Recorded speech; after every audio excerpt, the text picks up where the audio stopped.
ఓకేనా. మీడియా మిత్రులకు ధన్యవాదాలు. నమస్తే.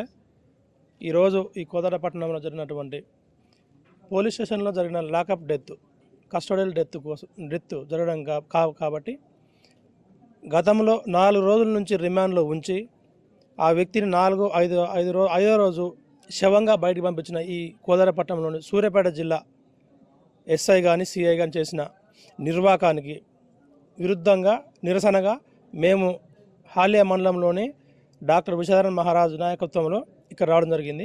ఈ సమయం 9 గంటలైనా కానీ ఇక్కడ నుంచి మేము పోకపోవడానికి కారణం ఏంటంటే ఆ బాధిత కుటుంబానికి కావాల్సిన డిమాండ్లు కానీ జరగాల్సిన న్యాయం కానీ అది తేల్చుకొనే పోతానికి మేము ఇప్పుడు ఇక్కడ దాకా వచ్చినాం. మేము చేసే పోరాటం ధర్మ పోరాటం.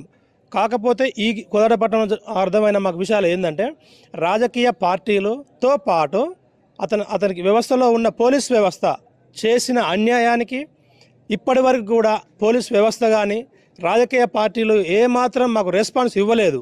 దరిదాపులో మేము వచ్చి 1 గంట నుంచి ఈ నైట్ 9 గంటల వరకు వివిధ ప్రాంతాల నుంచి ఇక్కడ చేరుకొని ఒక మహానాయకుని ఆదేశం మేరకు ఇక్కడ వచ్చినాం. ఇంతవరకు కూడా ఏ నాయకుడు, స్థానిక ఎమ్మెల్యే కూడా ఒక దళితునికి జరిగిన అన్యాయం కోసం ఇంతవరకు ఒక మాట కానీ ఒక సానుభూతి కానీ ఇంతవరకు మాకు చెప్పలేదు. కావున ఒక ఫోన్ చేసి పరామర్శించే పరిస్థితి లేదు.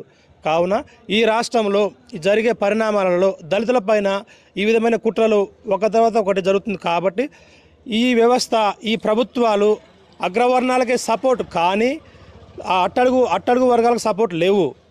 ఈ తెలంగాణ రాష్ట్రంలో అట్టడుగు వాళ్ళు జీవించే హక్కులు కోల్పోయినట్టు ఈ విషయాన్ని చూసి మాకు అర్థమవుతుంది.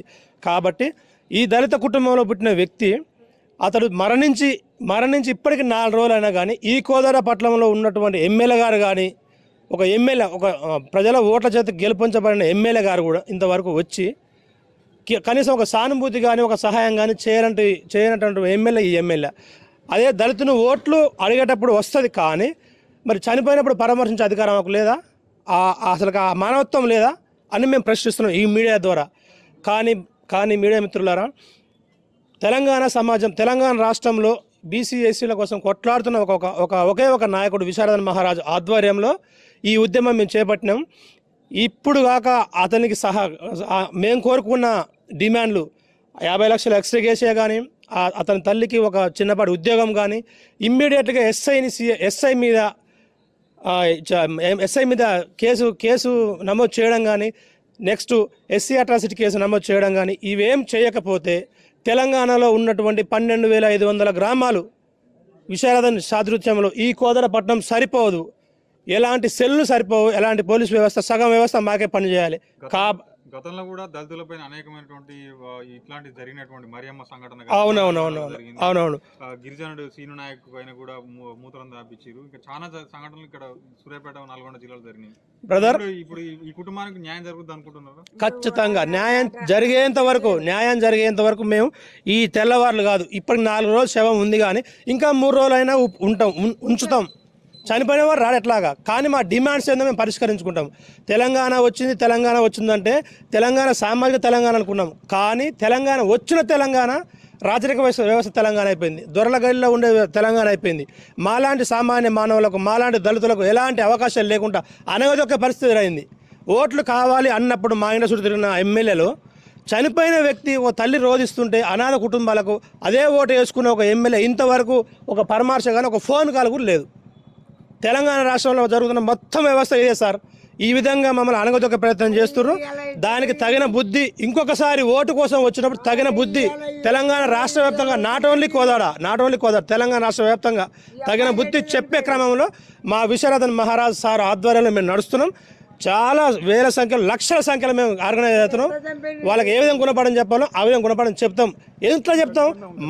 మాకు సానుభూతిగా ఉండి మాకు సమన్యాయం చేసినప్పుడు మాకు ఎలాంటి ఇబ్బంది లేదు. కానీ అనగదొక్కాలను చూసి ఈ చిన్నతనంగా ఈ పోలీసు వ్యవస్థ కంచుకోట అయిపోయింది. అలా పైన ఉన్న వ్యవస్థ అసలు వాళ్ళ మహారాణులు గడిలో ఉండి ఇంతవరకు ఫోన్ కాల్ లేవు. ఎక్కడ వికృతం సార్ ఇది. అదే మంత్రి ఉత్తమ్ కుమార్ రెడ్డి మీరు ఏం చెప్పాలనుకుంటున్నారు?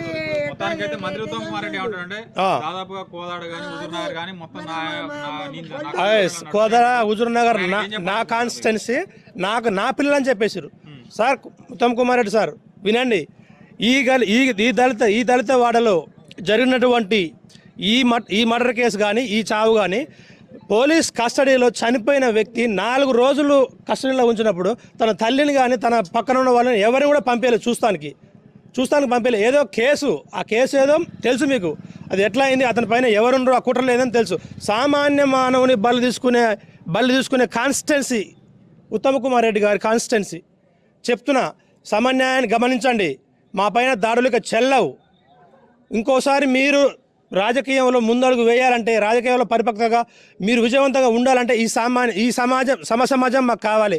మమ్మల్ని గమనించండి. లేదంటారా ఇంకోసారి ఓటుకు రావద్దు, ఓటు అడగొద్దు. బుద్ధి చెప్పే రోజు దగ్గరనే ఉన్నాయని నేను తెలియజేస్తాను మీ మీడియా ద్వారా.